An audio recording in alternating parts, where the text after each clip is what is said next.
everybody. Welcome to episode 36 of the ReelTok podcast. We're happy to have y'all alongside Mr. SpongeBob, Tyler, George, and myself, Cam. They can't see that, so they're like, unfortunate. Yeah, it's obviously Seth, but on our Google Meets, he's joined as SpongeBob this week for some reason. But always a pleasure to have you guys. How are we? Starting with you, Seth. We missed you last week. It's been like 2 weeks without seeing your face, and I am just depressed. So, what's up? How you doing? Yeah, pretty good. I had a good last weekend. Went to see my dad, which was nice. Had a nice weekend away. Got really sunburned, which was great. UFC last night. That's always good. Pretty busy work week. So, nothing crazy there. And then, when did I speak to you guys last?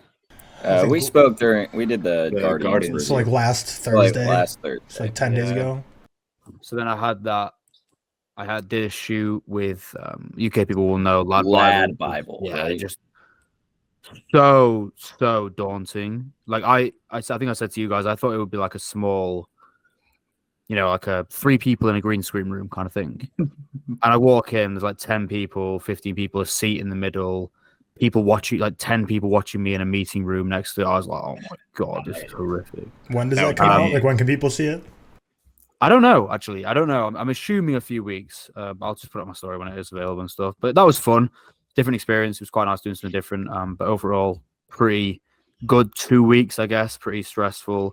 We have booked a total of 3 apartments for Comic-Con in less than 2 weeks.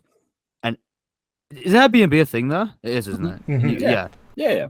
So we use Airbnb, and because obviously Airbnb is like individuals and they can cancel and start whenever, for some reason people just keep canceling on us after we've paid, and then we have to request a refund. Then it's like 8 days to the refund, pay us back, and we just had so much trouble with that, which has been a nightmare. Don't go to the basement when you get there. I know, that's what I was thinking. Dumb American question: what's the difference between an apartment and a flat? I don't know, man. Like. Nothing. I just thought British people called apartments flats. I thought that's just what it was. They're like so my where me and I live here is called an apartment, but then a flat isn't really. I don't know the difference. I think they're just named differently. I think apartment just sounds nicer.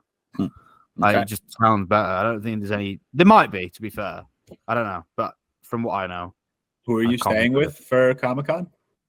Well, I'm going with Alex. Yeah. Adams and Visuals. Yeah. Originally, we booked to go with Andrew Visuals. Yeah. Visuals. Seth Visuals. Yeah, you got to change your name. Yeah. He doesn't even know if he's coming now because of all that shit that happened. So, but I think like everyone in the UK is going. Wait, what happened? The Airbnb shit. The Airbnb. I also was confused. I thought like someone got canceled or something. Yeah, I was like, see a controversy right now? No, but like until like our accommodation got canceled. But like I think all the UK guys are going, which would be nice.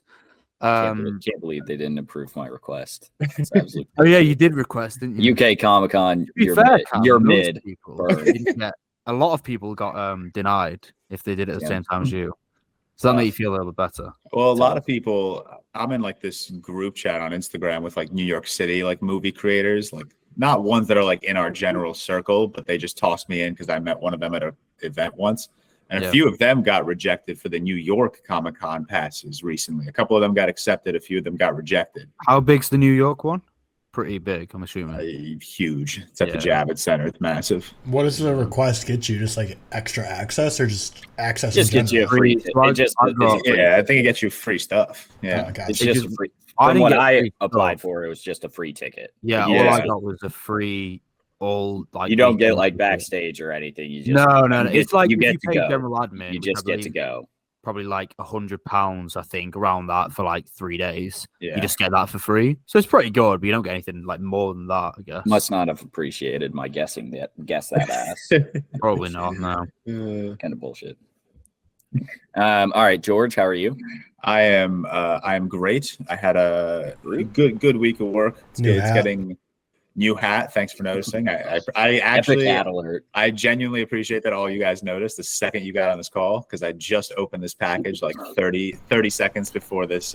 You guys all missed it because he joined. It was only me and him at first, and he had the sticker on still. And I was like, "Oh, are you like a sticker on the new hat kind of guy?" He's like, "No, I just can't get it off." I was like, "Okay, good." It was a strong sticker. But no, I had a good week. Work is getting like busier just now that I'm like, almost 2 months in now to the new job, so it's getting better and busier. Yeah, time flew by. Yeah.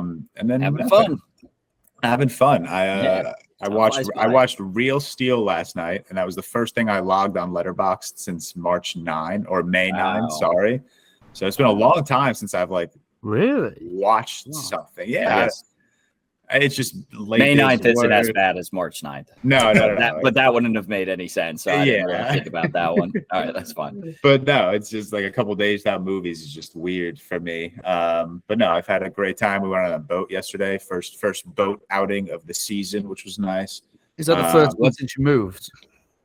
The first what since I was going on the boat trip since you moved? Yes. Yeah. I moved. What's the weather like there in New York?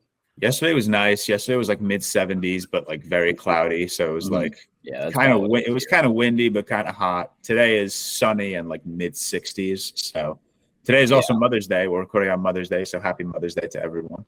Unless you're in the UK. Unless you're in the UK, still cool mothers over there. But no, that's pretty much my week. Fairly tame, and got to watch a movie finally. Tyler, how are you? Doing good. My week's been super packed. I've watched barely any movies this week as well because early in the week for work went over to Washington D.C. Took a red eye there, and I don't know. Red eyes are in theory just such a good idea, but they just never work out for me. I just can't stand them. What's a red eye? It's where your flight takes off at night and lands in the morning, so you just sleep on the plane, which just never works. And it never works. Yeah. So I woke up and I landed at 7 a.m. and my hotel wasn't ready till 4 p.m. So I just spent I went immediately from the airport to just downtown DC and walked around. So I went to the Exorcist steps / the Ghosted steps. You know what? Now in hindsight, I can see why A, Chris Evans ran out of breath, and B, someone got yeeted off those stairs in the Exorcist, because those steps were sketchy. I was sending Snapchats while I was walking down them and stuff, and I was like, okay, maybe I need to be fully focused on these stairs and not Snapchatting while walking down them, because they're sketchy stairs. Did all the classic Lincoln Memorial, Washington Monument, went to a couple Smithsonian museums, saw some movie history. So spent the whole day in DC, got super tired by 1:30, and my hotel was like, yeah, your room's still not ready. And I had barely slept on the red eye, so I was like, I'm going to Alamo Draft House and watching Guardians of the Galaxy 3 again. Just needed a recliner and some air conditioning. Worth every minute. I was crying way more the second time. And Alamo Draft House, of course. Did you bring your bag in? No, so when I went to the hotel right away and did my dropped my bags off at the hotel, because they can valet your bags or whatever. But my room wasn't ready, so I didn't have my bags at least. But yeah, that would have been fun. I'm moving in. Yeah, no, it sucks because Alamo Draft House is the type where you order food at your table and stuff, and they bring you your check in the last 20 minutes of the movie to officially sign off. And I was just mid cry when they came through. I was like, not the time, man. Don't give me my check. Is it a hot take? And I may have said this before. I like those places. I like a nice. I don't dislike them. I don't like them, but I was saying more just the timing of when they brought my check. I was like, it's not the time. It was right when there was just one of the most emotional. I'm not going to spoil because Cam slipped last week, so we're not going to spoil in a non-spoiler section. It was not a slip. No, I don't even feel bad about that one. I'm sorry to who commented. That's my bad, but I don't know if that's a slip. I didn't say anything happened. I implied some things may happen. All right. Well, either way, I'm not going to go down that slippery slope. But then I got back from DC a couple days ago, and then right away, Riley's parents are here visiting for the weekend for Mother's Day and hanging out. So just been super packed with travel and then people visiting. So I haven't been to the theater. Well, I guess Guardians of the Galaxy 3, but all these new releases I haven't seen. And then in general, just normal movies at home. Just haven't watched anything. So yeah, not a bunch of movies, but super busy and everything else. But yeah, it's been good. This week's not a whole lot. Just going on with the pod, going on in the movie world. Blackberry is getting great reviews. None of us have seen it, unfortunately. So I'm sure at one point we'll review it. But But this is the episode I'm kind of calling the calm before the storm, because I think this next week is Fast X, then Little Mermaid, and then we get into Across the Spider-Verse, right? And then it's like The Flash, and then Transformers. It's just like franchise city for the next like 8 weeks. Have you guys noticed how? Sorry to interrupt. Have you noticed how many movies are releasing on June 16? No, is a lot. Is that Flash? No, it's like okay, I swear every time I'm at the movies, every single preview is for June. It 16th. It's just June is packed because it's got Indiana Jones, Flash, Across the Spider-Verse, obviously early on, but then it's got Past Lives. I'm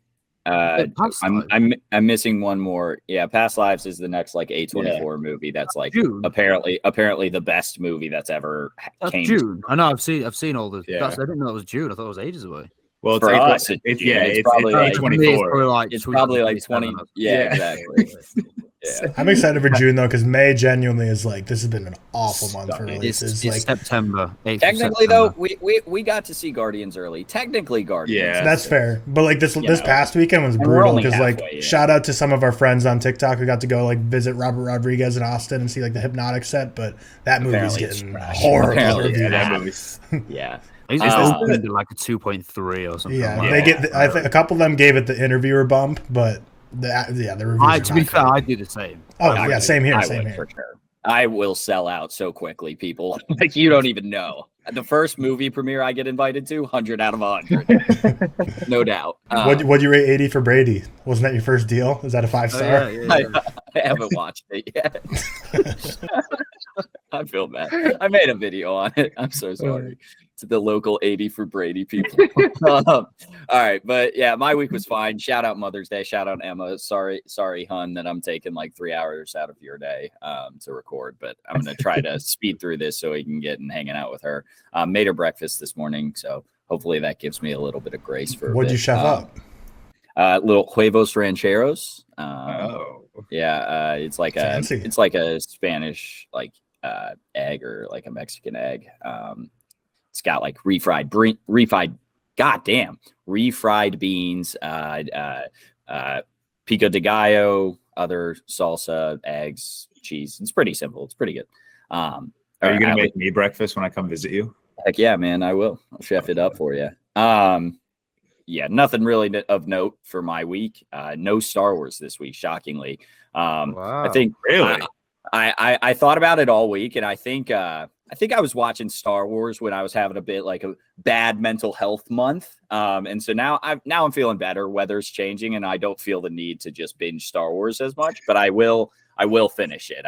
It was a slow week for Star Wars this week. Are you guys Star Wars this week? Are you guys binging Fast and Furious? I think Tyler. Yeah, is. I haven't watched one 4 since I was okay. Which 5, 6, and 7 are the best. 5 is the best. 6 is very okay, and 7 is emotional because Paul Walker dies, but it's fine. I just don't feel that like when Scream 6 came out, like I felt the need to binge all the Screams. Same with like Scream 3, but like I don't give a fuck about binging. 5 is genuine. I stand by 5, and I think most people agree. No, 5 for me is a 4 is 5 is genuinely a good movie. I think 5 and 7 are both pretty good. 6 is okay, but that's about the peak of the franchise. I just haven't seen them, so that's why I'm binging them. But like if I'd already seen them, I wouldn't. Like Transformers, I'm not binging that franchise before Rise of the I don't Beasts. think I'll binge Transformers. I did that. I binged Transformers senior year of college, and God, it's worse on a binge. It's fine. It's fine. It's 5. It's 5. Well, plus Bumblebee 6. Plus Bumblebee. Yeah, which I think this universe is technically the Bumblebee. I don't know the timeline. So that's why binging them is hard, man. Because if you give yourself 2-3 years in between like release order, you may be able to like push aside the fact that they reiterate like different timelines and they just intertwine and mess each other up and go back on what they did in the previous movie and just doesn't matter. It's bad. Is that why you made us watch Real Steel? Real Steel's fun, all right. Real Steel is better than most Transformers. I stand by that. It's definitely better than all the Transformers first for me, or Bumblebee. Yeah, it's better. I like Bumblebee, but it's better Bumblebee. I think it's better than yeah, 4 of the 6 Transformers for me as well. Alex is going to be punching air listening. Yeah, that's fine. Moving on. No, like we said, no reviews this week. I'll talk Ted Lasso for a little because I have some thoughts on the show. If you are enjoying this episode, please make sure to hit a little like on the YouTube, rate us 5 stars on Spotify, go follow us on the TikTok, Instagram, whatever. We really appreciate it. But moving on, Ted Lasso, just real quick. This season's odd. This season's real odd. It's like it doesn't have like I think the individual episodes are pretty good. But they don't have the nuance that I think the first 2 seasons have. And I'm a guy who's totally okay with being preached at because like 99% of the time, like when they're preaching things, I agree with it. So like I don't get too mad. But I feel like in the previous 2 seasons, it's less on the nose. Like this, like 2 episodes, or so not this past episode, but the episode before that, they had a scene where they're just like talking and like basically just, preaching like, don't leak nudes, it's a good point, but it's just very on the nose. Don't be an asshole. And I think it went like viral on Twitter.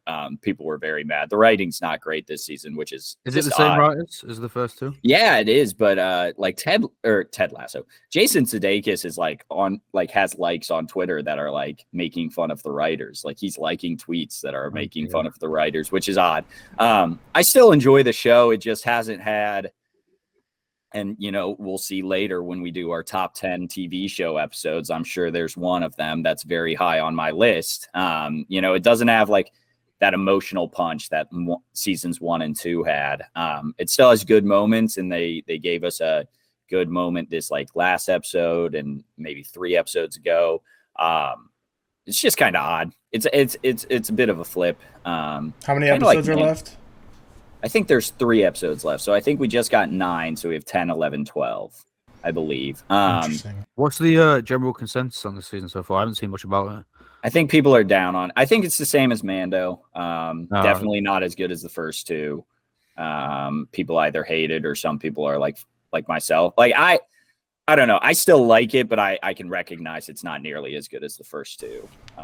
Yeah, I'll have to binge it when it comes out, but it'll be interesting to see in retrospect when the season ends, because before the season came out, Jason Sudeikis was like, "Oh, like no, it's like wrapped up here. We've told the story we want to tell. Like it's time to wrap it up." So and like everyone thought going into that. It was like, "Oh, it's gonna be an epic conclusion," but maybe it's more just like he's like, "I'm just done with it." No, I think it is gonna have a good conclusion that wraps it up because they kind of show you, but they also opened a bunch of storylines and then like closed them 2 episodes later. And I kind of wish they just had this season like, overarching storyline. And I don't know. They made a couple storylines and then just closed them like this episode, and they started like 3 episodes ago, like I said. And they also did the thing where like, as your show gets bigger, you try to make your characters branch away from the main group, and like, hey, that's not fun. We just like to see them all together. That's the joy of the show. Just make it all that way. But I still enjoy it. I'll still tune in every week and probably cry myself to sleep each time there's some emotional TED speech or something. Emma really likes it, so maybe like I'm just an idiot. Who knows? Maybe most people are enjoying it. But yeah, we'll get on into. Hey, it's trailer time. Mixed up the theme this week. Did you expand on that? Yeah, a little bit. Like I've been grinding in the studio recently. So we got a new trailer this week for Oppenheimer. Gave us more looks, dropped Albert Einstein on us, and the internet just went wild. It's very funny.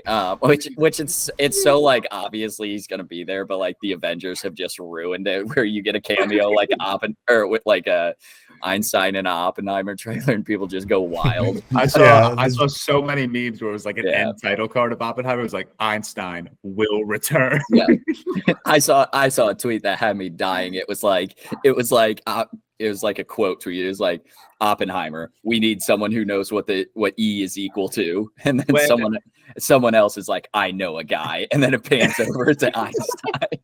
I saw that. It was hilarious. This is kind of like, it has to do with Oppenheimer. Seth, I think you would hate this. Me and Victoria went to see Guardians. It was my second time, and it was like opening night in New York. It was the Thursday it came out. and every single trailer, I swear to God, people were clapping at the end of it, just like acknowledging, like, yeah, good trailer. Or people were like very audible, like, oh, that trailer looked so mid.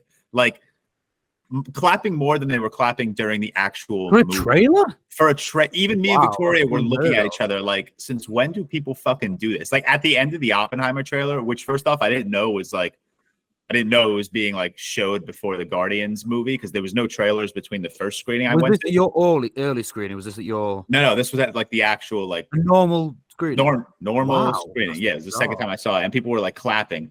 That trailer was so sick on an IMAX screen, though.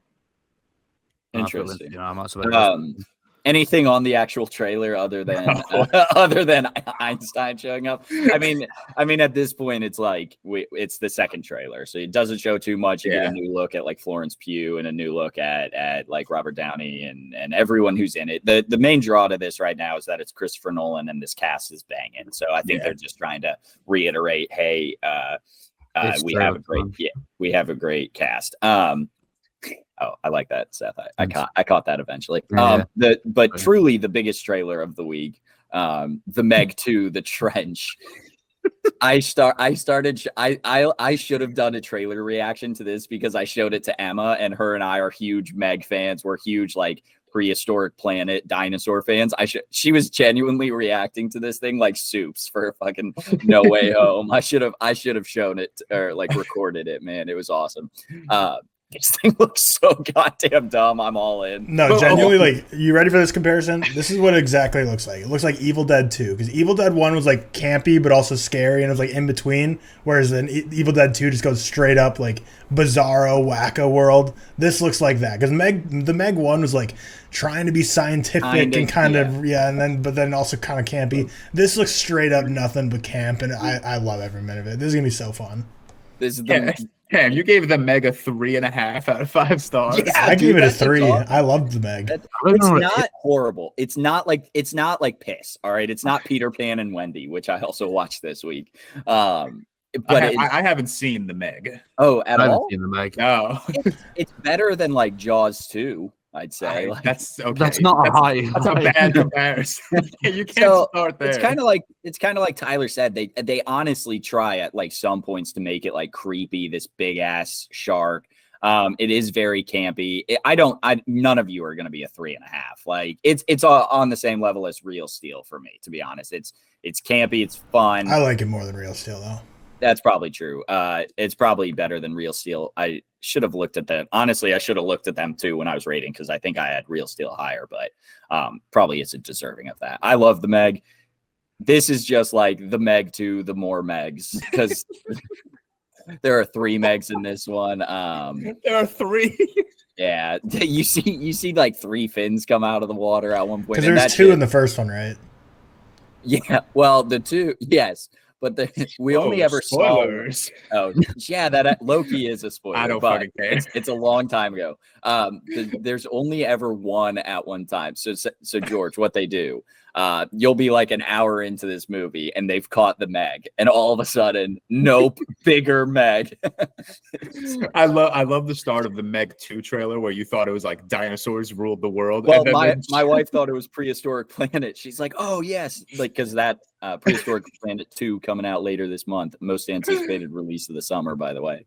Is that a theater release or is that like a it's an Apple TV thing. It's like an Apple TV. Okay. So it's like it's actually awesome. It's really cool. I think George gave the first one a 5 out of 5. It's like if you were watching Animal Planet, they've animated these dinosaurs, and they have David Attenborough, right? Is his name? Attenborough.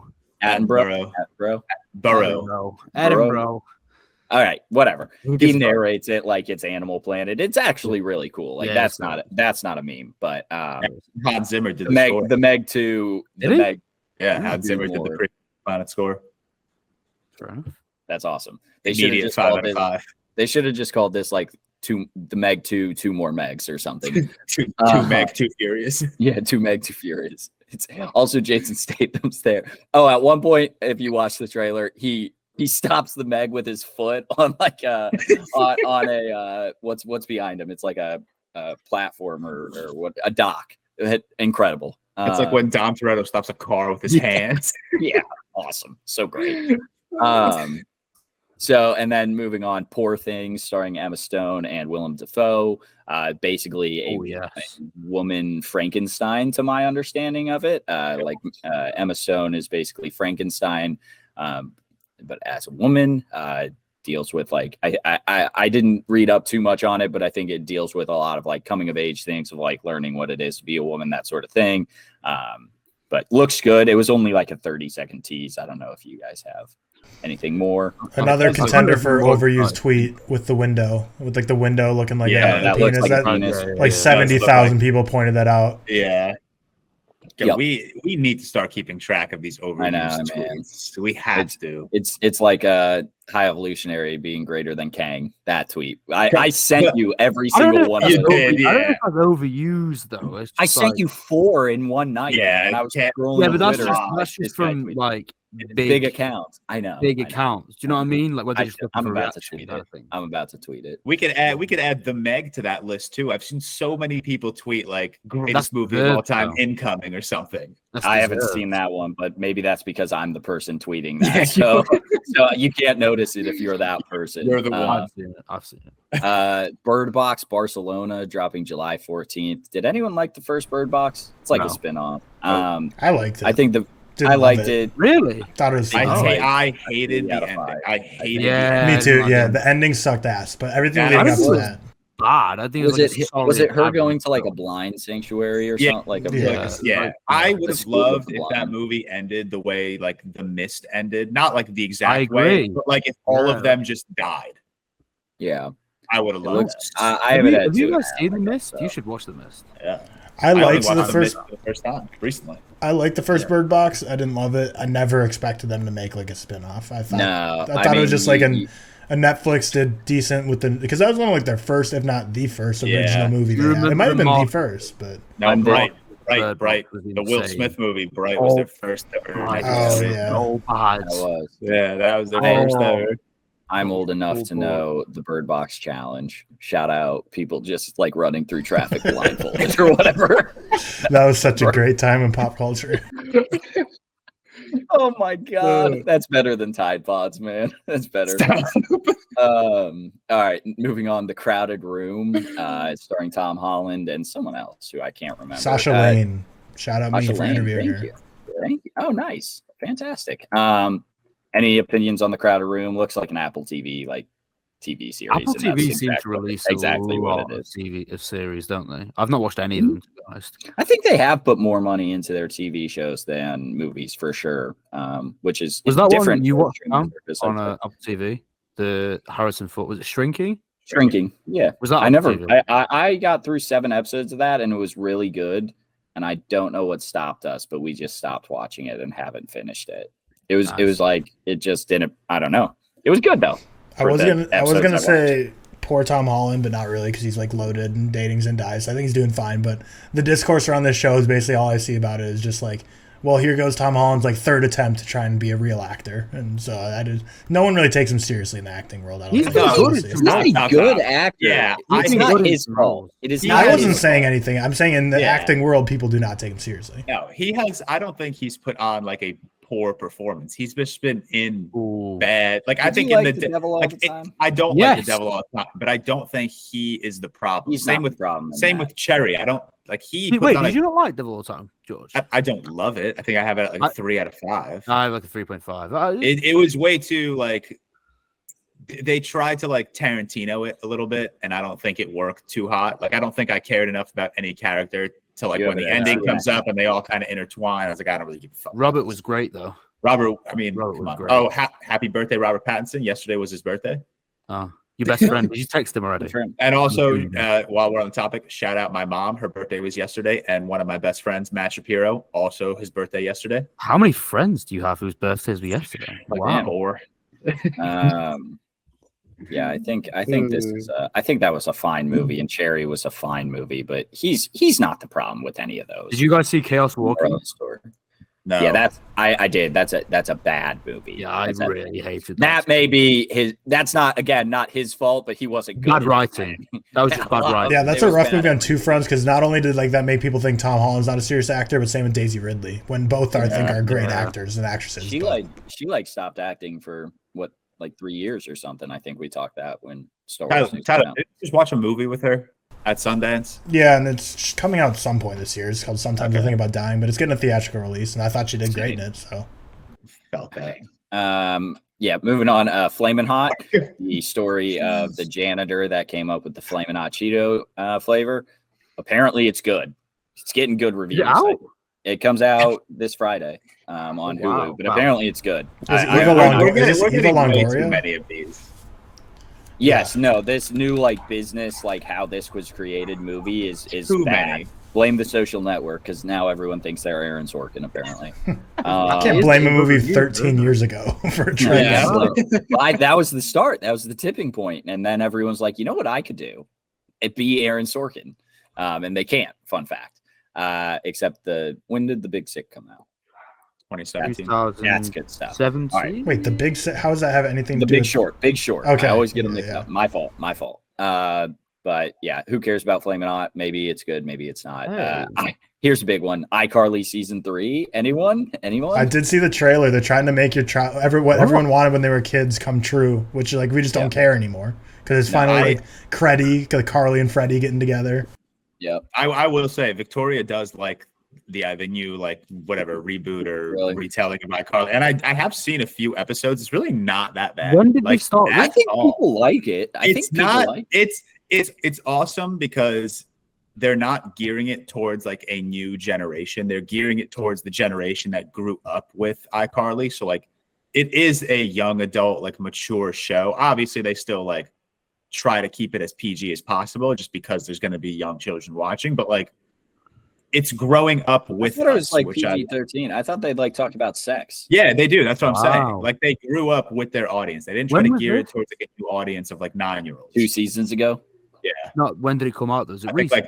I think like 2019 or 2020 was the first season. I didn't hear of this. I grew up with that. It was like a Paramount Plus, right? That started. Yeah. George, kick it to you. My Big Fat Greek Wedding 3. Can't say I've seen the second. So many people were like tweeting like I didn't break a smile once throughout this trailer. Like I feel like My Big Fat Greek Wedding has lost the spark of the first one, which it kind of has, but like there's so many jokes just like geared towards like Greek people that had me like crying. And I don't know. I'm not excited for it, but like I am excited for it. I didn't even know there was a second one. I like the first one. The second one is not that great, which is why I'm like holding out hope on the third one. But like again, if like you grew up in like a Greek household, I think you're gonna find these movies hilarious. Which like I just rewatched the first one with Victoria like a month ago maybe. And like I was shocked at how much I was still laughing at like the jokes, even though I've seen this movie. I like the first one. Yeah, Victoria loved it. Victoria gave My Big Fat Greek Wedding a 5 stars, but Pacific Rim a 1 star. Not comment. All righty. Big moving on from trailers, big news and this isn't even news, it's just rumors, starting off with like Superman Legacy casting rumors. So David Corenswet is at the top of the list for Superman. Nicholas Hoult, Tom Brittany, and Andrew Richardson are also in the running. They had interest in Jacob Elordi. And then for Lois Lane, Emma Mackey, Samara Weaving, Rachel Brosnahan, I don't know how to pronounce her name, and Phoebe Dynevor are in the running for Lois Lane. What of those is your most? Emma Mackey. Who do you want? Emma Mackey. I can't believe you said Samara Weaving over Emma Mackey. Emma Mackey looks the least like Lois Lane to me. Emma Mackey. Really? Really? I think Rachel Brosnahan is the top for Lois Lane for me. Sure. Well, I feel like when it comes to like a Lois Lane casting, I don't care about like looks, because the most important thing with Lois Lane is like the writing and the relationship between her and Clark Kent. So as long as that's like on point, I'm fine with it. I like this like lineup of Supermen because I think as far as James Gunn's made it very clear, this is a younger Superman. So like as far as you can go with being a young Superman, I think this is like a perfect lineup of 4 people without getting to like a fully unknown actor, which I don't think James Gunn was ever going to do. I think the same thing's going to happen with James Bond. I think everyone's going for like, let's cast a no name the way Daniel Craig was a no name. But like, I don't think they're going to go that route. I think they're going to go with like a relatively namey person, but who's just not like aggressively in the spotlight. Nicholas Hoult. Have you guys seen that thing where like Nicholas Hoult has missed out on like a million like incredible roles? This is just going to add to his list because I truly don't think he's going to get cast as Superman. I don't see him as Superman. I see Jacob Elordi as more Superman than he is. I think there was an update to this where it was Nicholas Hoult is also being considered for Lex Luthor. It was like when Cillian Murphy like auditioned for Batman, but like Christopher Nolan was also eyeing him for the Scarecrow. I think it's going to be one of those things. But I like this. Darren Corenswet was the guy in Pearl, or David Corenswet was the guy in Pearl, which I didn't know until like 2 days ago. And I've seen so many clips of interviews with him ever since like the casting rumors came out. And I think he would be a great Superman. I think he would nail it. I would not mind any of these 4. Like even Nicholas Hoult. I don't think Nicholas Hoult like looks like Superman, but I think he has the like acting chops and like put on some muscle, and I think you're fine. I just feel like he gives off more like Batman energy because I feel like everything he's in, he's like brooding and emotional, like warm bodies. Like even Mad Max Fury, like Mad Max Fury Road, his guy's like kind of like he's an action star, but also kind of just like a moody little like punk. Yeah. And then same with Renfield. Like I feel like he's never been like a charismatic guy. I feel like he's more moody. Yeah, that's why I think David Corenswet is the top choice of these 4 that have dropped. And then I would love Samara Weaving as Lois Lane, but again, I would not mind any of these choices. And I know James Gunn has said like, yes, people from Guardians of the Galaxy are going to be coming over to like DC. And I know Dave Bautista has said like he's done with superhero movies after Guardians.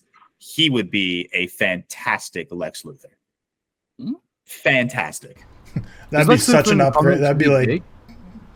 Is what? In the comics, is he big, Lex Luthor? Yeah, he's Superman's main villain. Yeah, but he's I mean big as in cool presence. Oh yeah. Okay. Yeah. Okay. He could definitely be bigger than Jesse Eisenberg. Yeah, that's what I'm kind of referring to when I said some are, but then like what's his name from Smallville?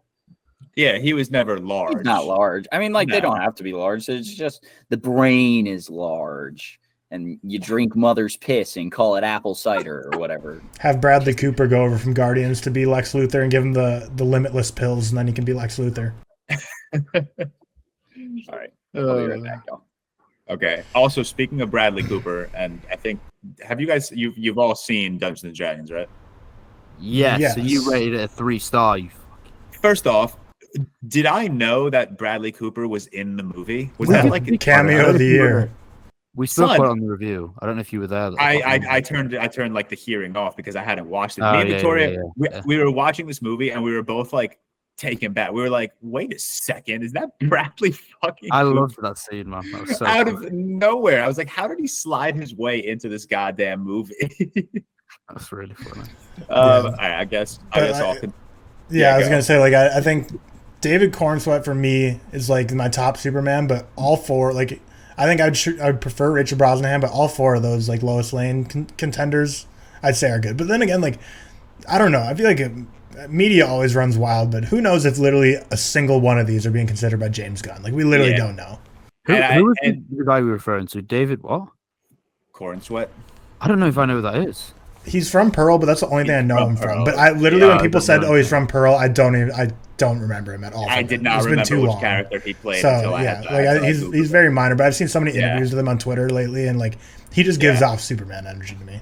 I'm also like, I'm holding out that this is like actually who's being considered for these roles because James Gunn is so active on Twitter, and everyone like he's always like replying to tweets like, "Yes, this is true. No, it's not true." I haven't seen one tweet like that from him yet. So like I don't know if that's like a telling that maybe it's not all true, but like you'd think he'd be more likely to say it if it wasn't true though. Yeah, exactly. Like if it wasn't true, maybe he'd be like, "Nope, get fucked." Yeah. But if it is true, I don't know. But he is such an active like Twitter body that like I'm surprised he hasn't like said like something about like this lineup of 4 actors and 4 actresses. Yeah. All right. did we go through our conversation? Sorry, we didn't talk about crypto. That's where we're leaving off. Crypto, the super dog confirmed. Probably will look good considering how good Cosmo the dog looked. People pissed and shit themselves over it on Twitter, or at least some. Like, I saw a lot of Snyder fans like being mad about it, which I think it'll probably just be like the dog is there, and like he's in the comics, right? Like crypto's like that. So like it's weird that people got so mad about it. It's like I don't know. I'm on both sides of Twitter where I see like so many Snyder fans' opinions and also so many like people who are just amped for this thing, and so it's always funny to see the discourse. David Cornsweat's good. Nicholas Hoult as Lex Luthor would be better. That's all I have. Also, Ghost Tomorrow Weaving. Moving on. Across the Spider-Verse will have a cliffhanger ending. This is not like a crazy thing considering it was originally a 2-part movie and they just split it into Across the Spider-Verse and then what's the third? It's like Against Under the Spider-Verse. I don't know. Is the title confirmed already? I thought so. Maybe. I always thought it was just being marketed as Across the Spider-Verse Part 2, like the way Infinity War was marketed as Infinity War Part 1 and 2, and then they changed the title. Beyond the Spider-Verse. Oh, Beyond, yes. They did that at like that is confirmed or something, right? Like when they announced El Muerto. But the director of it was just like, I like Empire Strikes Back. I like that ending, so we're gonna do that. And so that's nothing. I just wanted to throw it in there. Also, I'm sure they'll do it well. Like I'm sure it'll be a good cliffhanger. Whereas like I've heard early reports of Fast 10 where they're like, it's not even a cliffhanger. It's just gonna end in the middle of a scene. You're gonna be like, wait, it's over. Don't worry. People like freaking out about the cliffhanger are like stupid. Like if you see a Part 1 and Part 2, how do you not expect something on a cliffhanger level to happen? It'd have to be. You have to. It would be stupid without it. Yeah. So you kind of alluded to it, Tyler. So we'll talk it. Fast X no longer a 2-part ending. It's now a 3-part ending. This was expected. This is incredible. This is incredible. So many people said that it was going to end after movie 11. Now we find out that we're getting 10, 11, and 12. Yep. That's just absolutely amazing, man. It's so funny.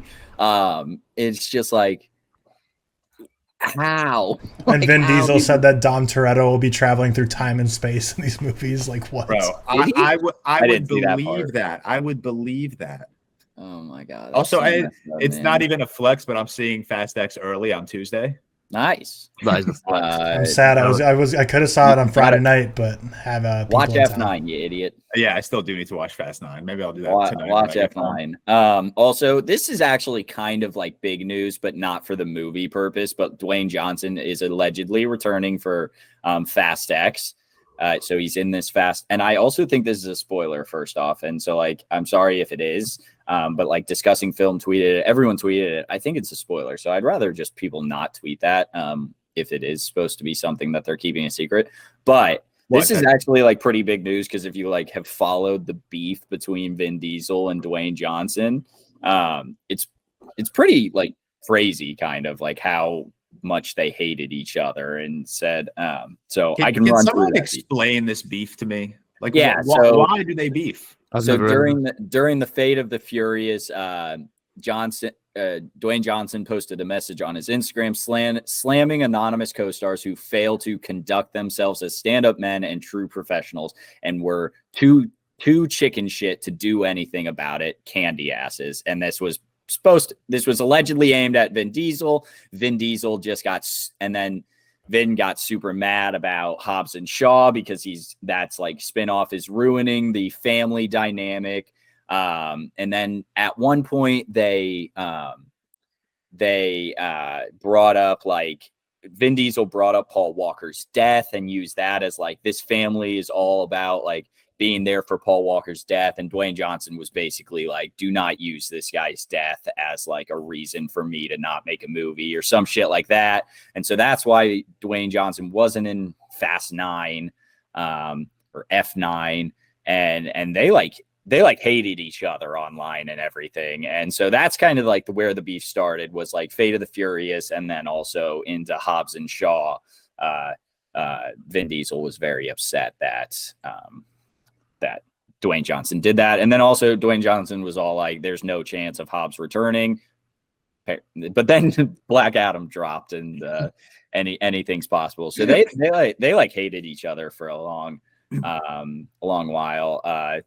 Dwayne was like, I didn't like that he brought up his children in the post, as well as Paul Walker's death. Leave them out of it. We had spoken months ago about this and came to a clear understanding. My goal all along was to end my amazing journey with this incredible Fast and Furious franchise with gratitude and grace. It's unfortunate that this public dialogue has muddied the water. So, Dwayne's like, I just wanted to make a movie. You didn't have to bring up Paul Walker or your children, that sort of thing, which is fair. Yeah, but they have beef, but apparently not enough beef to squash money. Clearly. Yeah. I'd make a movie with Doug if that meant I get millions of dollars. True. That's all for Fast X. I can't believe they're making it a 3-part. That's hilarious to me. I know. You can believe that. You can believe it. I can. For sure. I hope the finale is faster by the dozen. That would be awesome. Incredible. I would pray for that. Oh, awesome. Please tell me you thought of that like just now. Is that original? Yeah, that was just off the dome right now. I will give myself credit for that. That was I love jokes. Moving on, nothing crazy in news this week, really. Little Mermaid getting good reviews. I am happy about this because I'm a big Little Mermaid fan, as well as I have not been too negative about this movie. So I'm calling that positivity. Other than the animal design, I think it's looked fine so far. It looks better than Avatar: The Way of Water. Stop. We did that when I first saw the trailer. And I will stand by it. Come on, you cannot say that you're a beacon of positivity and then say some blasphemous shit like that. Said it looks better than Avatar. It looks better. I have stood with that since the first trailer came out.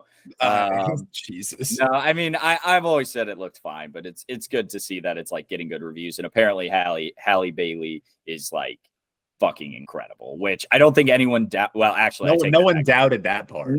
Well, people doubted racist people part. Doubted it, but I don't think anyone doubted that she was like an amazing artist and could pull this off. But apparently she's like incredible, which if you've listened to the soundtrack, I listened to a couple songs. They're great. Weird beef between live action Aladdin and live action Little Mermaid on Twitter. Yeah. Who was that guy? Was he like the main actor, or was he like he's Aladdin? That's Aladdin. So he's like, it won't be as big as Aladdin was, but I'm sure it'll be a good movie. Yeah. Yeah, try and find out exactly what he said. It was so weird. Just out of nowhere, he just like started calling shit. Nina Musad. I'm trying to. Oh, here it is. All right, give me a sec. So he was the actor who played the main character in the live action Aladdin. Okay. And find it, but I will real quick. So Aladdin tweet Little Mermaid, Twitter or whatever. Sorry, this is. He might have deleted it, so it's like. No, he deleted his account. Shit. I need to find it. I didn't know it went that deep. Wait, what happened?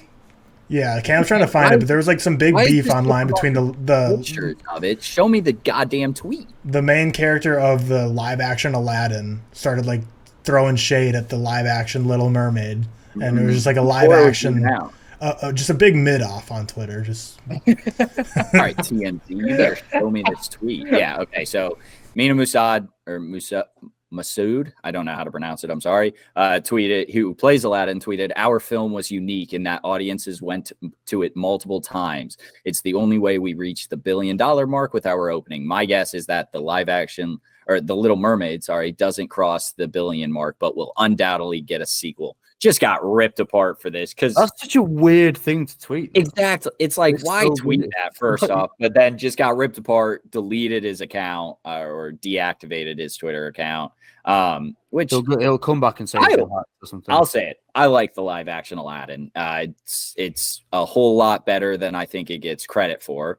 And Will Smith was genuinely really good as Genie.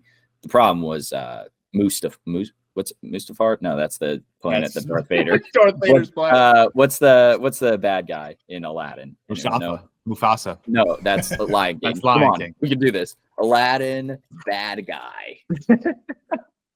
Gafar. Okay, so it What doesn't is- start with an M. Jafar. For some reason, Oh. so I had Mustafar. I thought it started with an M. We're not up to speed but on Jafar, our Aladdin. Jafar stunk in that movie, and that's the biggest problem. But either way, I don't know why you would tweet that, man. It's just so unnecessary.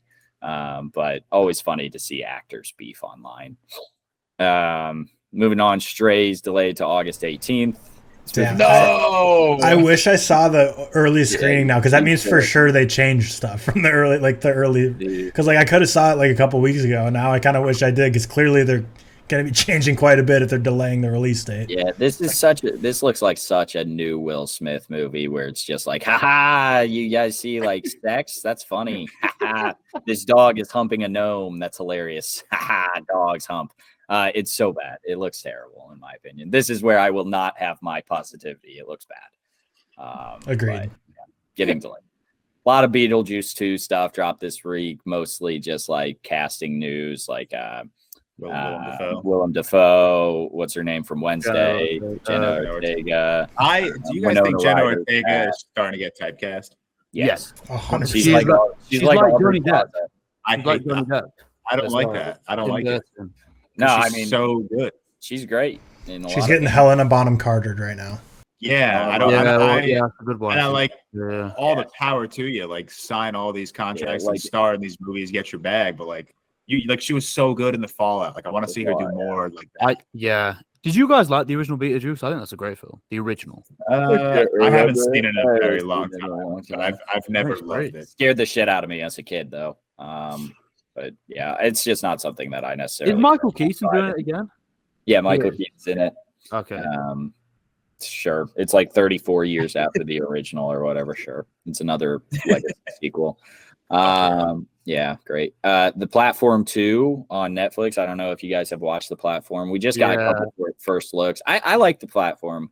Really? I'm surprised you liked it. It's quite fucked up. Yeah, it's good. It's like Snowpiercer, just with a fucking elevator of food. Yeah, I think it was okay. I thought it was a very okay movie with a very cool concept. It's like the highest watched Spanish movie, I think, on Netflix. So obviously it's going to get a sequel. Same director. Sure, it'll be of the same quality as the first. So. Yeah. It was like interesting to watch, but it was one of those films where the metaphor was so obviously pushed in your face. It was very much on the nose the whole time. It was fine though. I'll watch the sequel, definitely. Yeah. Addison Rae cast alongside Ryan Reynolds in Big win. Had to include this. Shout out our roots TikTok. Shout out Addison Rae. Why are they casting her so? Did they not watch He's All That? I stand by. He's All That gets 4 points because Addison Rae wasn't that bad. All right, I stand by. Hey, she's our peer. We got to be nice to her. She's our peer. Yeah, her and I basically the same kind of creator, same platform. I'm sure we both she's watching the ReelTok podcast. Yeah, we all started on TikTok, and now we're branching off into different mediums. Same exact thing as her. Yeah. But I stand by 4 points for her not being that bad. Ryan Reynolds is like, I don't think anyone thinks he's a good actor, but people like him, so this is probably a pretty big casting. Yeah, that's kind of all we know about it. She's also in that horror movie Thanksgiving with Patrick Dempsey. McDreamy. What did I just say? I just said Bateman. You said American Psycho. Yeah, that's my fault. Yeah. And then last piece of news, not really news. Old Boy re-releasing in the US on August 16th in theaters, remastered. They dropped a trailer and everything for this, and like dropped like tomorrow. No need. Yeah, no and that sort of thing is just like. I thought it was a sequel or a remake. I thought so too. But no, it's just re-releasing August 16th, which is great because I honestly want to watch it because I told you guys the only time I've seen it is bootlegged. You can't watch it. You can't watch it anywhere. Yeah, you can't watch it anywhere. I'm gonna go see it in theaters. I don't think I'll bring Riley, but I'll go and see it. I'll go in theaters. They're not showing it here, man. That's annoying. Yeah, I also feel like this is so early to start promoting something that's going to re-release on August 16. Like I didn't see any of this much promotion. They're dropping it like it's like a new movie. Is it not a new restoration as well? I think it's that. It's restoration. Yeah. But yeah, like they didn't act any scenes or reshoot any scenes. You know, like so. Shit, wasn't it? Yeah. So I don't know. What have y'all been watching? George, what you been watching? Nothing. Yeah, like I said, nothing. I watched Real Steel yesterday, and then Dungeons and Dragons. I finally checked off the watch list. That was, I don't even know when I watched that. May 9. And then Victoria wanted to get into Black Mirror. She saw Seth that you were watching a couple episodes, or one of you guys was logging a couple episodes. Oh, actually, Tyler's been watching them as well, I think. Yeah, everyone's rewatching. So I showed her. I showed her San Junipero. I showed her Black Museum. I showed her Be Right Back, White Bear, and that's it. Just those 4. She's into it. She likes it. She really liked Black Museum. She really liked Be Right Back. She didn't love San Junipero, but she definitely liked it. You're not doing it in like timeline. You just no. She made it very clear she did not want to go in timeline order because she didn't want the first episode to be a British Prime Minister raw dogging a pig. So she didn't want to watch that. Yeah. Which is super fair. And then I randomly watched a couple of Love, Death, and Robots episodes, which I really want you guys to fucking watch because that show is so good. And the I've seen season 1. And the episodes aren't even 20 minutes. What's it on? Netflix. Oh. Maybe one day. Maybe. They are so Cam. I genuinely think you would love this fucking show. I know. They are so good. But that's it. That's all. It was a slow watch week for me. Just busy after work a lot, late days at work, shit like that. Yeah. Okay. Seth, what you been watching? Yeah, I watched a few good things this week. I finally watched the Star Wars Force Awakens. And you liked it. I did like it. I did like there it. we go. It was surprising. I didn't think it was like amazing, but it was enjoyable. It was good. I got confused, didn't I? Because I didn't know it was a trilogy between that, The Last Jedi, and what's the other one? The Rise of Skywalker. The one that everyone hates, Rise of Skywalker. Yeah. I think you were talking about you got confused with Rogue One, though. Yeah, because I thought Rogue One would be the next one I have to watch, but then it's actually Rogue One's a Jedi, prequel to the and then Solo is also a prequel to. Is it a prequel? It's but it's like an origin story of Han Solo. Yeah. Want to know how he got his name? Sorry. Nice.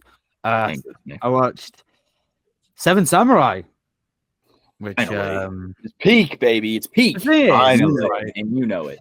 The thing is, I said this in my review, and not to toot my own horn. I did a pretty damn good review. I spent the time. But one thing I will say is I went into Seven Samurai as like a skeptic because it is very, very highly rated. And I thought I'm scared of giving this like a low rating because this seems to be one of those films that like people get very upset over. I would have been. But for 3.5 hours, man, it was so fun. It was amazing. It was just it was literally the blueprint for every action blockbuster, every group action blockbuster. It's a film. It's probably one of the best films I've ever seen.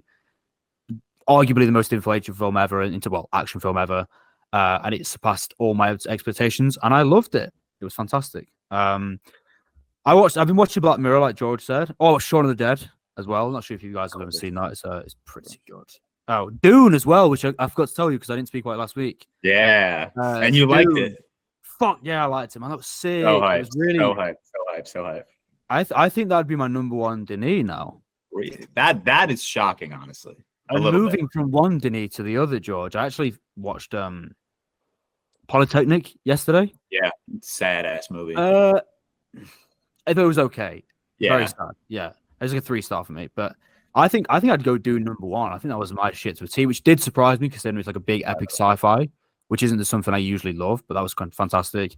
Black Mirror ticked up a few episodes. Metalhead, the black and white one, wasn't a fan of that, to be honest. White Bear, interestingly, Tyler, you and George both rated a 5-star. I liked that one. I wasn't huge on it. It was like a 3.5 for me. My favorites so far have been the one. I liked the one with Daniel Kaluuya and 50 million merits. 50 million merits, and the other one. What was the one after that? Oh, the entire history of you. That's a good one. Really, really good. And then I watched the Waldo one, which is dog shit. Yeah, that's it bad. relies on that character being funny and being actually adding some value, and it's not funny at all. And then last couple of things I watched was The Graduate finally, Treasure of Sierra Madre, so I watched the Western, so I need to get into them because I barely watched any. And Real Steel, which obviously I watched this morning, which we'll go over for the Patreon review. But yeah, pretty good week. Watched a few things. Fuck yeah. Okay. Yeah. Tyler? I've just been going through all the Black Mirrors. I only have 2 left until I'm done with my rewatch. I have the Ashley 2 one with Miley Cyrus, and then I have to watch Bandersnatch, which is the interactive Have you done movie Bandersnatch before? I have. I've done all of these multiple times, yeah, but just getting through them again to get my overall ranking because I've never ranked them all. So just have 2 left, so almost done. And then rewatch Guardians of the Galaxy 3, like I said. I was on a flight, so that means naturally I'm going to watch La La Land like always just because it's good to listen to when you don't have to pay full attention while you're on a flight. Real Steel. And then late last night, Riley and I watched the original Little Mermaid, which is like a perfectly just fine movie. I don't remember any of it. I've seen it obviously like I'm pretty sure everyone listening to this has watched it a bunch when they were like a young kid. I didn't remember like anything of it. The first half was honestly tracking to like 4.55 for me, but then the second half just I thought fell completely flat. But it's a fine movie. I'm excited to. I haven't listened to any of the soundtrack for the new one yet. I'm excited for that because it's good. The song, like I feel like I remember the music being more of bangers. Like the written songs are great, but like in the movie itself, like it just didn't hit the way I remember it. Because I feel like I remember listening to it growing up, but it was like a Disney Channel or some kind of like re-recording of it. Because I feel like I never listened to the original soundtrack of this movie, but I know all the lyrics and the songs. But I'm excited to see Halle Bailey's version. But yeah, light week, and this upcoming week I'm gonna try and get to the theater a bunch because there's a ton of stuff I want to see. Even though it's getting horrible reviews, I really do want to see Charlie Day's directorial debut because I do really like him. But yeah, that's like you got to hang up the boots at that one. You got to just quit directing at that point. I was so deep in It's Always Sunny in Philadelphia TikTok yesterday. Like I just clicked the hashtag and was just running through videos, losing my mind. I haven't seen it. Did you ever watch the show, George? You did? Yeah, yeah. But like now I just watch episodes like out of order, random. Right. On Facebook. Good show. Question. Bandersnatch. Do you do Bandersnatch or do you watch Bandersnatch? Yes. You do Which Bandersnatch. You do Bandersnatch. Yeah. Yes. Do you do it or do you watch it? You do it, don't you? Yeah, you have to have the remote in your hand and you make decisions. And you make decisions. Yeah. Yeah, it was an It's well done though. Will Poulter. I mean, it was, but I think it got quite tiresome after a while. Yeah, some of the decisions are very minor, and you're like, oh, they're just doing this as a gimmick. It was good fun though. It was good fun. What does he do next? Jump off the building. That was down. so funny though. That bit took me off guard. I remember. I was spamming jump off the building. And he just jumped. I'm like, what the fuck? Jump. That was crazy. Cameron. Continue. Yeah, sorry. I we're doing top 10 favorite episodes of TV, and I got 9. And I'm just looking for. Have you not watched anything this week? We're doing our top 10 favorites. This isn't a draft. No, George. This was in the text. Yeah, I sent it. I sent it on Wednesday. I sent it yesterday. I'm sorry. I'm so fucked. Yeah, we'll give you a George, second. George, it's easy. Get your top 10 shows. Pick one. Just think of one. Yeah, I'm doing it right now. George, you can't get 2 from one show either. I know. And all right, we'll get to that eventually. But fuck, what? I watched The Meg. I watched Peter Pan and Wendy, which stinks.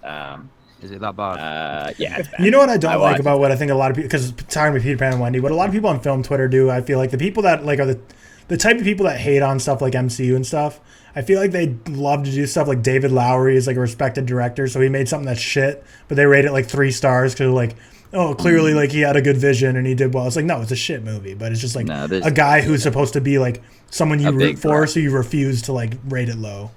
Yeah. It's bad, man. It's bad. It's just you can't see anything, man. It's dark. I know that was like the first thing I said in my review is like lighting on the set was just not a thing. I think that works if you're in theaters, maybe, but it just doesn't when you're sitting at home and the room is lit up. Like I don't know. I watched it on my TV too, so like we can't pull out the phone problem because like half of these are phone watches, but TV for Peter Pan and Wendy. I mentioned The Meg. I watched just a bunch of clips from Guardians 3. And then you logged it. And then I logged it. Yeah. I did not go to the theater. I watched it at home. Shout out Disney for sending it to me.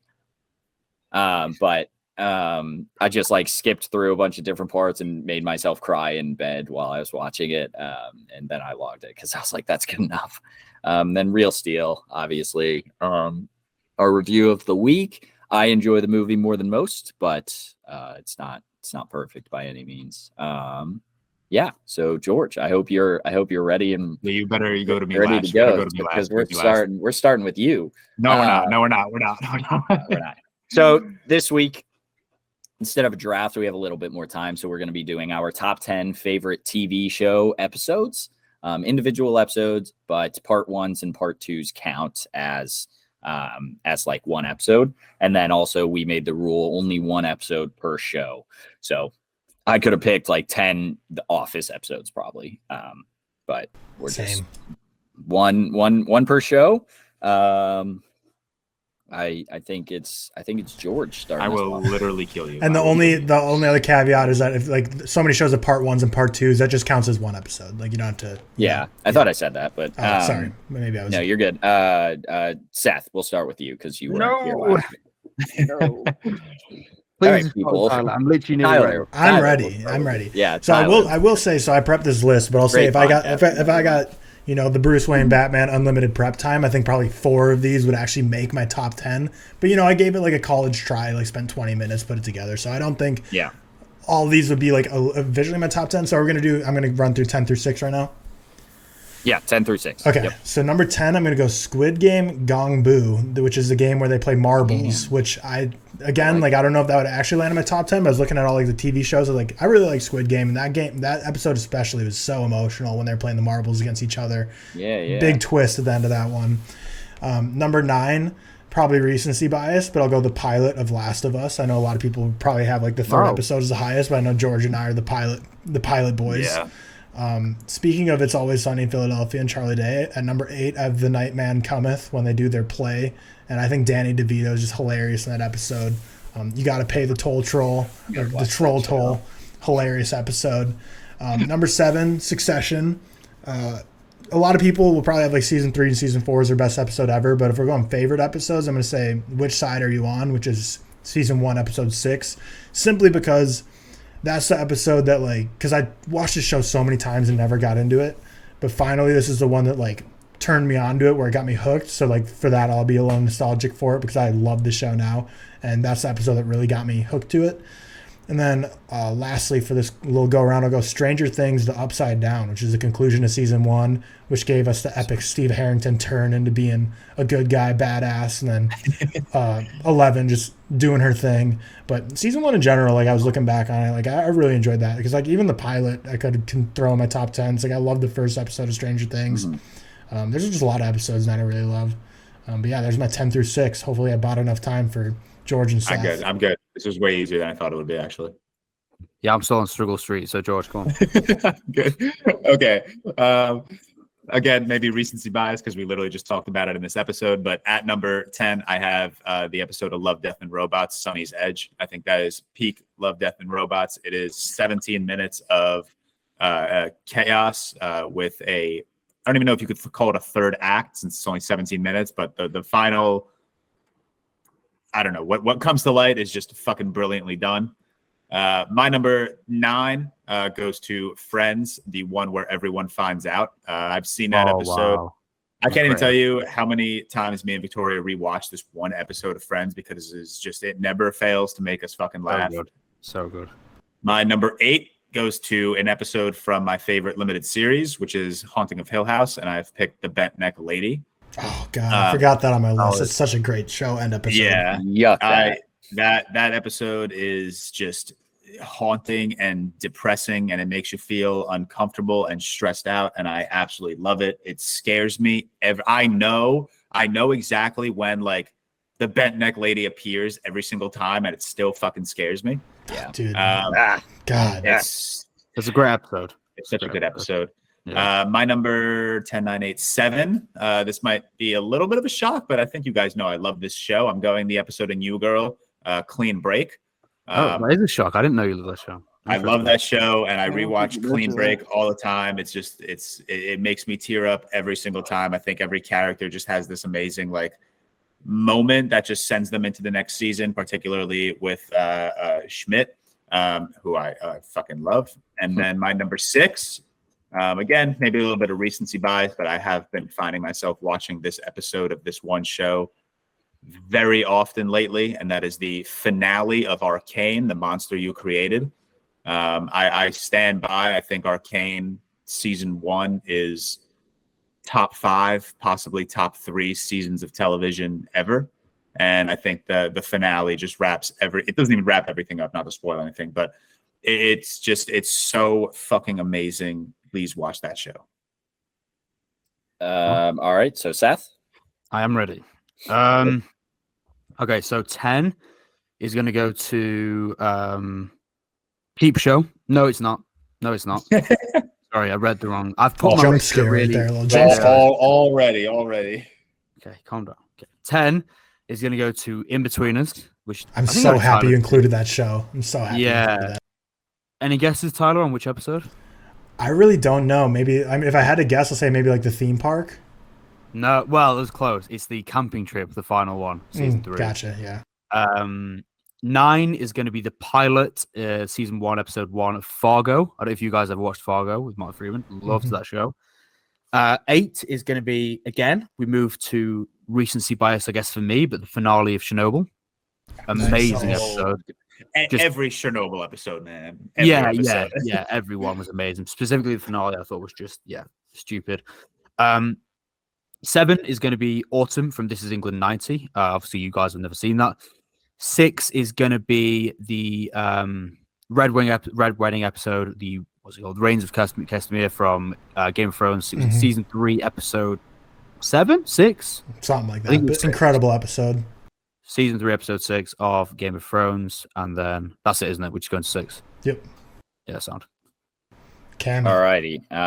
So like I said, I have 9 that I'm happy with. And then my 10th spot, I've just been reserved for the show Arrow. I fucking like this. That show was all I watched in high school. It felt like, well, I watched a hell of a lot more, but I watched this thing all the time in high school. I loved it. So I'm just going to throw an episode out there and go with season 2, episode 18, Deathstroke, which none of you need to know what the hell that is, but it's a good episode. Arrow's probably my favorite superhero show. Is Deathstroke show. In that episode? Deathstroke is in this episode.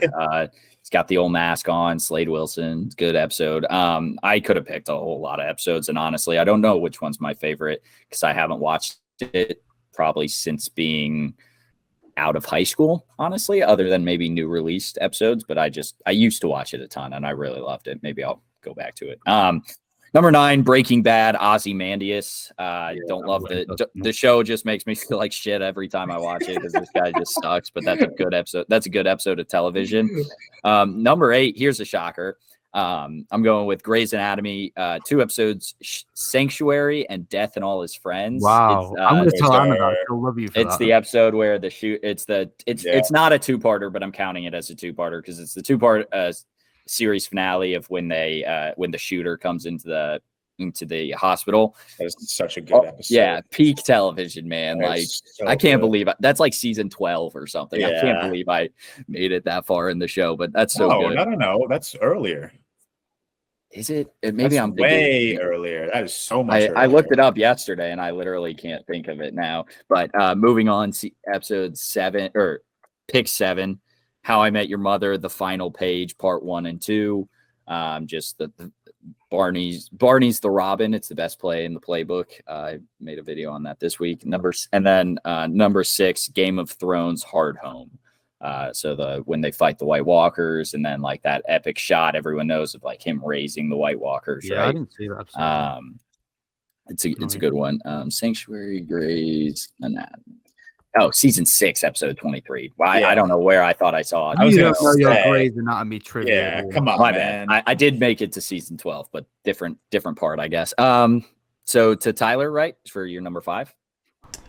Yeah, so my number 5 is, let me make sure I got the right number here.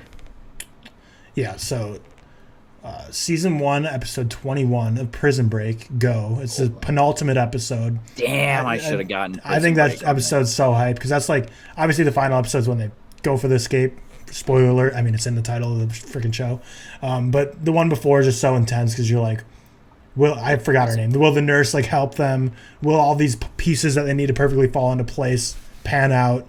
And yeah, I forgot there's 22 episodes in season 1. That's crazy. Yeah, it was Shows crazy. just I aren't always built like remember that that. anymore. Yeah. But yeah, Prison Break. No, that's what I'm saying. Like, I'm looking through Arrows, and I'm like, damn, they did 8 seasons of 23 episodes, Yeah. 42 minutes each. Like, that's The incredible. exact same I don't know how thing. I had the time to do That's what these. Grey's Yeah. Anatomy is still doing. That's what Somehow. Grey's still does. I was rewatching. I started to rewatch the Vampire Diaries lately, and I was like, I cannot believe this show is once 8 seasons of 22 episodes each. Like that's cracked. Awesome. George, my number 5 belongs to. For a long time, I argued this as being just like one of the best episodes of television, period. Not even like my favorite. And I still stand by that. And that is season 4, episode 5 of Lost, The Constant. I love anything in Lost with Desmond. And this was kind of like, this was his episode. He's kind of jumping back and forth in the timeline. And it's just a very stressful episode. Incredibly well acted. It's just on the edge of my seat every single time I watch it. And I fucking love this episode. I like that. I haven't seen it, but I like the shout out to it. Seth? So for my 5, I'm gonna go for the season 3 finale of Sons of Anarchy, which I don't know if any of you guys have watched, but as a kid, I was obsessed with Sons of Anarchy. That's an episode that I've regularly gone back to quite a few times since. Sons of Anarchy season 3 finale, my 5. Haven't seen it. George, you haven't seen it either. No, one of my good friends, I'll shout him out for a second time. His birthday was yesterday. My friend Matt is obsessed with Sons of Anarchy. Ask him what he thinks the best episode for him is. Okay, I will. Yeah, he's been trying to push me to watch Sons of Anarchy and The Wire for the longest time. Sons of Anarchy is fantastic. I think you'd really like it. Seriously, I really do. My number 5, I didn't write the episodes down, so or seasons or episodes down. I should have done that, but I'm going with the finale to season 1 of Invincible, Where I Really Come From. I still want Seth to watch it because that's like one show I can say he'd actually probably enjoy a little bit. So I don't want to spoil it, but is that the animated like one you said like The Boys? Yeah, it's like The Boys. Yeah, it's a great episode, man. It's fucking brutal. And J.K. Simmons is just in his bag. Like Bradley Cooper was great as Rocket. J.K. Simmons is that much better as in Invincible. But Tyler, you're 4. Yeah, so going to The Office here, which I don't expect to be the last time it's mentioned. I'd be disappointed if Cam doesn't even have it in his top 10 somewhere with The Office. We'll see. But we'll see. I could pick so many episodes, but I'm going to go with Stress Relief. Just rewatch the other day. Yeah. The best opener of the entire Office by far. And then it's a part 1 and part 2. Yeah, the part 1 especially is like just banger after banger because they have the whole heart attack fire scene that goes right into the CPR scene of him cutting off the face. The best joke from that is Creed when they're like, "Does he have ID on him?" He doesn't. I checked. Yeah. He doesn't have a wallet. I checked. Yeah, that whole thing's great, and that they literally made a whole fake movie just for that episode with Jessica Alba and Jack Black, which I didn't love that plot line, but the fact that they made like a whole fake movie was just wild. Because I looked it up after, I was like, is this even a real movie? And no, it was just like, this episode premiered after the Super Bowl, so they wanted to go like all out with their budget, so they hired Jack Black, Jessica Alba, and whatever the name of that older actress is, who's been in a lot of other stuff too, and just like made a fake movie for them to watch in The Office, which is just wild. But that 2-parter, because that's like season 4 when everything's a 2-parter in The Office. Just great season and my favorite episode for sure. I think we lost Cam. Yeah, he'll join back. I think he'll join we'll back. go to George. Oh, is he frozen for you guys as well? Yeah, he's frozen for us. Oh, he's back. He's not frozen back. I thought it was me. I also want to mention that another great underrated moment is when Andy's like, "Man, I just could not be a movie critic. I don't know what they're picking up on or whatever." And then he's like, "Maybe I could be a food critic. This food is bad. This food is good." I love that moment. George, you were up. My number 4 is going to belong to my favorite episode of Black Mirror, which I also think is the best episode of Black Mirror, and that is Be Right Back. Nice. Just watched it again like a week ago or so, and again, man, it's like the bent neck lady. Like I know exactly what's gonna fucking happen in this movie, but it still just brings a tear to my eye. It still gets a reaction out of me, and that's not something I could say about like a lot of movies or a lot of like TV episodes. But Be Right Back is one that just hits home every single fucking time. I think the performances are fucking impeccable. It's such a simple story, but it is so powerful. Which season is that? What is that? 2? Season 2, I believe. Oh, that might be like where I'm at now. That might be my next 2 one. or 3. I think Interesting. 2. Is that the one with Donald Gleason? Is that a Yes, different it one? is. Nope. Donald Gleason. Oh, okay. Interesting. All righty, Seth, you're number 4.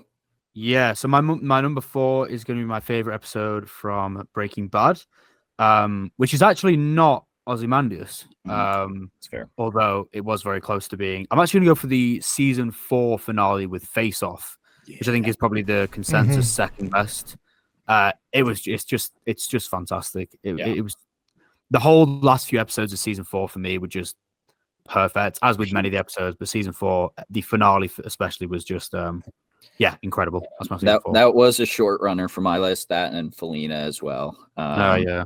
My number 4, going to my favorite show, Ted Lasso, season 1, episode 8, I believe, The Diamond Dogs. So this is I had the season 1 finale, but The Diamond Dogs has the dart scene. And I don't think a single scene in television has ever hit me like the dart scene. So I love it. I watch it like probably once a week. So I couldn't not put it on here. And it has the Diamond Dogs, which is always fun. It's got a lot of other good stuff, but mostly to note the dart scene. Tyler, top 3. Number 3, also going back to Black Mirror. Be Right Back's my second favorite episode of all time, so glad that one got a shout. That's a 5-star for me. But San Junipero is going to be my shout for my favorite Black Mirror episode, and that's going to be my number 3 TV episode ever. I think it's just one of the best romance movies or short stories there's ever been. Great episode. Damn, Black Mirror, all 3? Wait, no, is it just George and Tyler? I've not seen enough to. Yeah, okay, that's fine. I thought it would be on all 3, or I thought it was on all 3, but good show. It sounds like George. 3? My number 3, Cameron, you've already mentioned it, is my favorite episode of Breaking Bad, and that is Ozymandias. I think that entire episode just everyone always says like it sets up like the remainder of the season so well, but I even think just as like a standalone story, it just works so fucking well in like progressing Walter White as a character, and his relationships with everyone. The moment where like Flynn finds out that Hank is dead, most likely at the expense of his father, at the hands of his father. Relax. Yeah, that's my number 3. That's the Breaking Bad episode I find myself rewatching very often. Yeah, I think isn't that like the only perfect 10 out of 10 on IMDb episode ever or something, or like up there? It might now be. I know one of the House of the Dragons episodes was a perfect 10 out of 10. Was that on release though? Because that tends to be like on release. That's why I think it still is Ozymandias. I think it would have been higher for me if that show like made me want to rewatch it at all. Wow, you don't want to rewatch Breaking Bad? I've watched it. It breaks my heart, man. I don't like characters that ruin their family. It breaks my heart, but yeah, Breaking Bad is the highest rated at a 10 out of 10. It is okay. A lot of 9.9s, but yeah, Breaking Bad number only one that's 10 out of 10.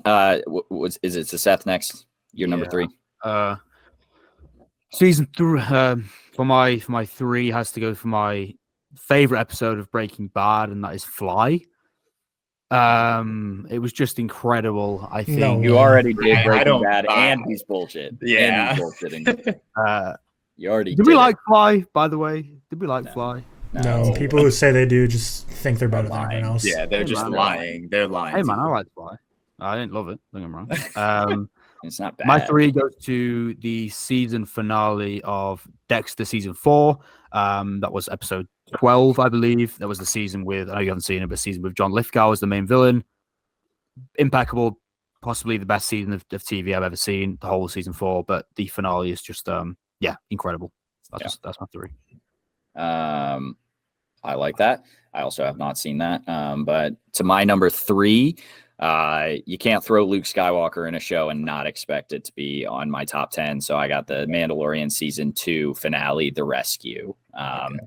Overall great episode of TV. I really do think it was a good episode, or great episode even, but just ending it with Luke Skywalker, it's going to jump to the top of my list probably. Classic Cam. Yeah, I mean, what do you want from me? Like, what do you expect? What's your number 1? The episode of Boba Fett where Mando shows up? Yep, probably. Might not be the last Star Wars thing on here. Fair. Moving on to Tyler, number 2. Number 2, going to Game of Thrones. Could have been one of the greatest shows of all time if they didn't suck the last 2 seasons. Really? Battle of the like Bastards. Still, man. Battle of the Bastards is my favorite episode. Just like Yeah. a better I had battle that on scene there than as almost well. any movie's ever done. Yeah, I had that on there as well. I like that pick. George?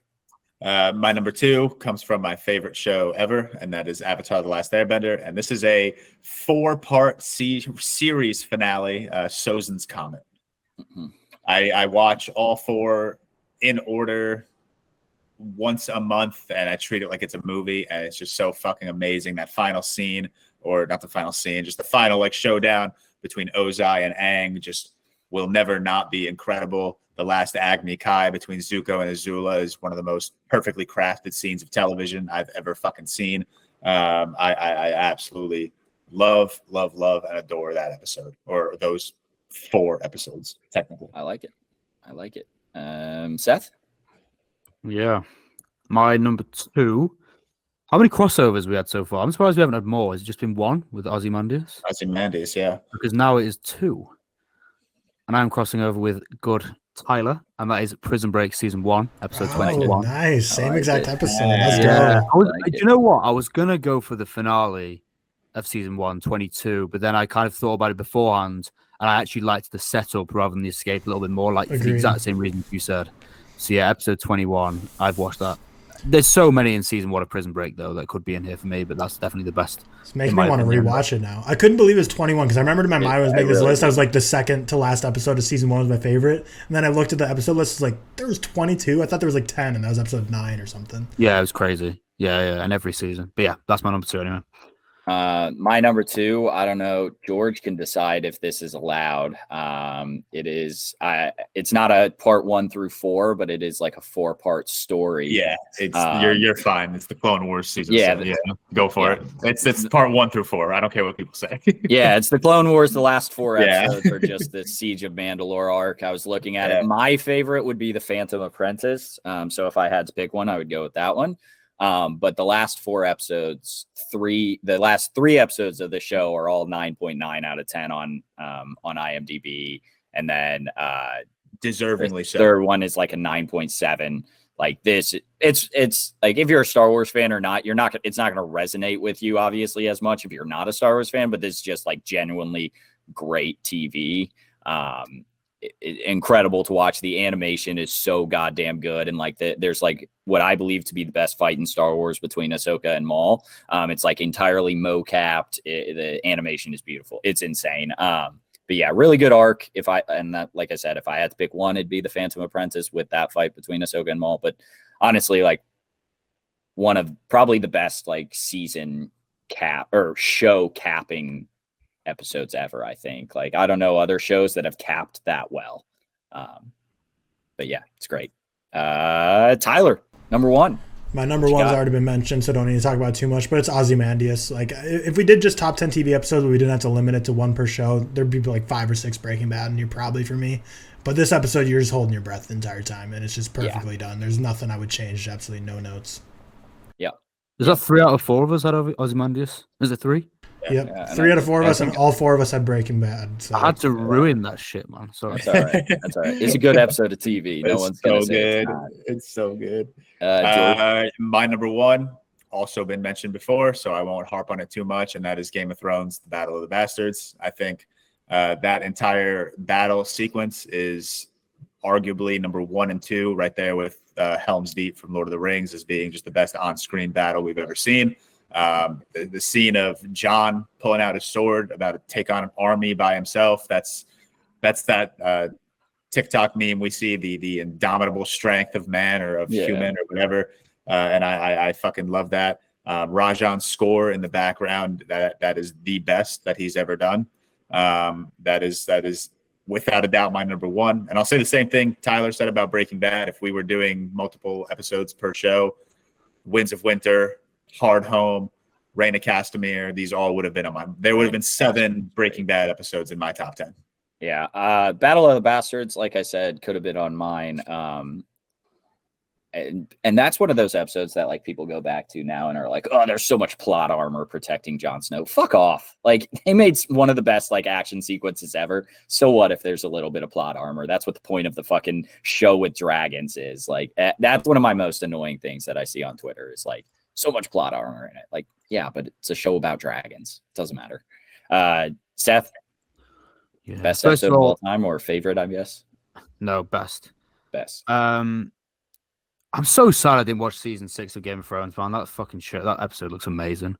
It really. I may have to go back and watch it because that episode looks so good. My favorite is going to be from Peep Show, and that is everyone who's watched it will know.